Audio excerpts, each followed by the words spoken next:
All right, ladies and gentlemen, welcome back to the channel. Today we got to talk about the #1 seed in the Eastern Conference, the Miami Heat. Now, in my opinion, I feel like Miami, as crazy as it seems because they're the #1 seed in the Eastern Conference, I feel like, I don't know if I use the word disrespected, but for some reason, Miami is so under the radar that I guess it's almost as if teams aren't giving them the respect that they deserve. If you ask me, Miami has one of the, if not the deepest team in the entire NBA.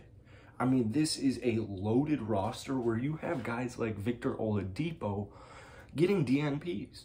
Like, Victor Oladipo literally is not in the rotation. We'll see if that changes come playoff time. Saw, what was it, last Sunday, Oladipo comes in, you had second night of a back-to-back. Depot comes in against Toronto, drops like 22, 5 and 5, something like that. So you know he's ready whenever his name is called. They have a top 5 defense. You have a top 10 offense, sorry. They've won 6 straight games. Like, they have beaten some really good teams. You've beaten the Chicago Bulls. You've beaten Toronto, who's red hot. Toronto's the 3rd best team since the All-Star break. Since even 2022, they're a top team in the entire NBA. You've beaten Atlanta. You've beaten Charlotte. One of those 2 teams you might play in the first round of the NBA playoffs. Who really knows how the play-in tournament is going to finish? Tomorrow is technically the last day of the regular season. So we'll kind of know all this here in like about 4 days. But welcome back to the channel, man. We got a Heat video, obviously. If you enjoy daily NBA content, hit the like button, hit that subscribe button. I do need to start posting more Heat videos. I do have a Miami Heat daily channel if you want to check that out. The link's in the description. But yeah, let's try and get 100 likes on today's video. That would be awesome. Miami is, I honestly don't really know what it is. I don't know if it's, you know, people aren't afraid of Jimmy Butler for some reason. If you guys know me, I live here in Chicago. I love Jimmy G Butler. The G stands for gets. Like, I love Jimmy. Bam Adebayo has been absolutely on fire. You have guys like Kyle Lowry, Tyler Hero off of the bench. It's just such a deep team, man. Speaking of Bam, though, we actually have a Bam stat here for you. This guy has been feasting. I mean, he has literally been feasting in the last month. He's had a really solid season all around. He's one of the most promising players, one of the most promising big men in the entire NBA. But the thing I'm noticing right now at Miami is it's almost like that whole Haslam, Butler, Spoelstra situation kind of lit this match under all their asses, where it's like, you need to stop messing around. Like, you need to, you know, whether or not, you know, put personal differences aside. If there's any personal differences, put it aside. You need to start winning basketball games. Miami was suffering about a month ago. And since then, a huge reason has been Bam Adebayo, that they've just been clawing their way back. But I wouldn't even say clawing their way back, because they've been one of the best teams in the NBA for the entirety of the season. But 6 straight wins, you're one of the hottest teams in the entire NBA. I mean, you're literally one of the hottest teams in the entire NBA. And they're just so not talked about when talking about, like, finals. I always hear, you know, Phoenix, Memphis, and I'm not trying to discredit any of these teams saying that they're, you know, shouldn't be in finals conversations, but I'm just saying, you know, I'll hear, you know, Phoenix, Memphis, I'll hear Milwaukee a lot, I'll hear Boston a lot. Well, what about the #1 seed in the conference, the Miami Heat?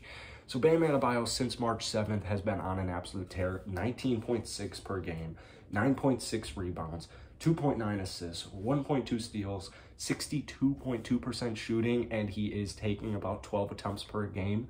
+6 average in the plus-minus category, and he's actually about a break, or currently tied Shaq's record for the longest streak of 50% or better in Miami Heat history. There's 1 game left against Orlando. Does he play? My guess would be no, but by the time a lot of you guys watch this video, you'll probably know by then. So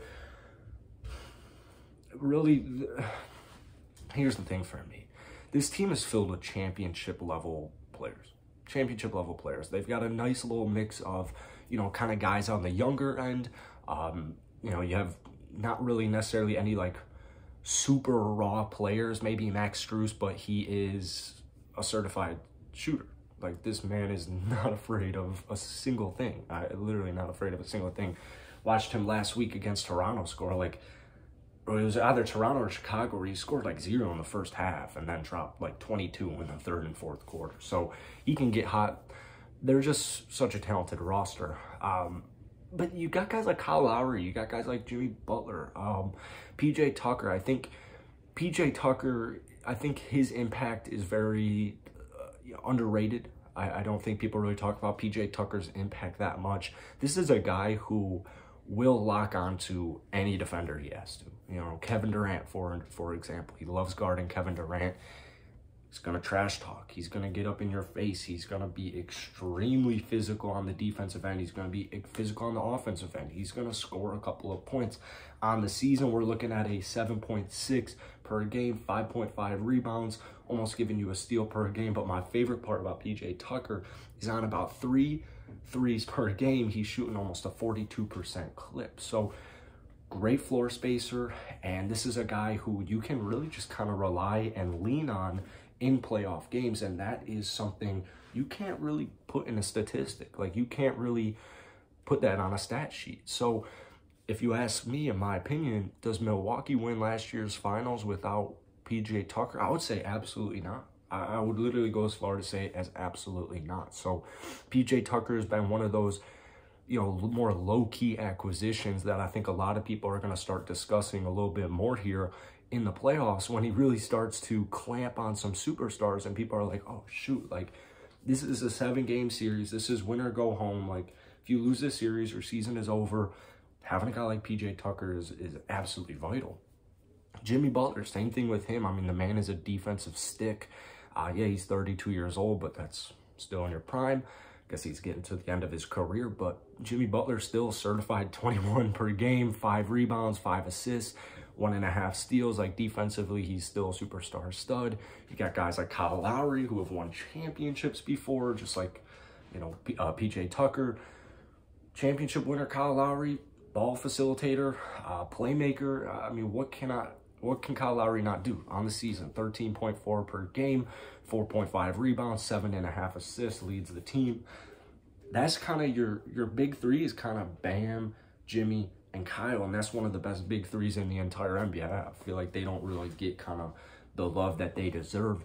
Bam having a phenomenal season, about 19 per game, a little over 10 rebounds per game, giving you a steal and a half. I mean, even if they didn't have all these really talented players, like they play such a good system. They work so well together. Their defense is phenomenal. This Miami Heat team can go as far as possible, man. They could definitely win the NBA Finals. So I'm curious to hear what people have to say about this Miami squad. Drop a comment down below, especially if you're a Heat fan. Would love to see your thoughts heading into the postseason. But if you guys want more Heat videos, let me know in the comment section. Hit the like button, hit that sub button, and I'll see you guys